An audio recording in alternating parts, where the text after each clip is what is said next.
Semana Santa na mga kaibigan. Samahan niyo po kami sa isang espesyal na pagtatanghal ng Kapet Pandasal. Ito po si Father Nono.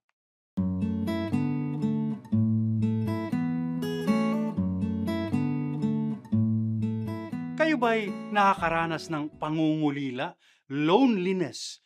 Alam niyo po bang noong mga huling araw ni Jesus, siya rin ay sobrang nakaramdam ng pag-iisa.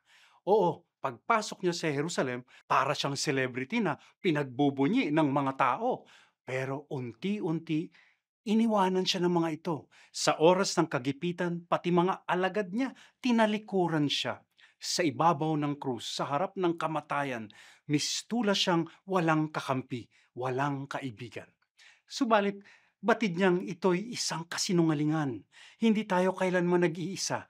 Lagi nating kasama ang Diyos, lalo na sa mga panahon ng pagsubok. Sabi nga sa paborito nating salmo, si Yahweh ang aking pastol, hindi ako magkukulang. Sa matuwid na landas, doon ako'y inaakay. Kahit na ang daang ito'y tumatahak sa karimlan, hindi ako natatakot pagkat ikaw ay aking kaagapay. Even though I walk in the valley of darkness, I fear no evil, for you are with me. Sa ibabaw ng krus, kasama, kausap, karamay ni Jesus ang Ama. Kaya nga't sa huli na sabi niya, sa inyong kamay iniahabilin ko ang aking espiritu. Maaari po nating pagnilayan ngayong Semana Santa. Sa panahon ng kagipitan, ng pagsubok, ng pangungulila, sino ang kinakapitan natin?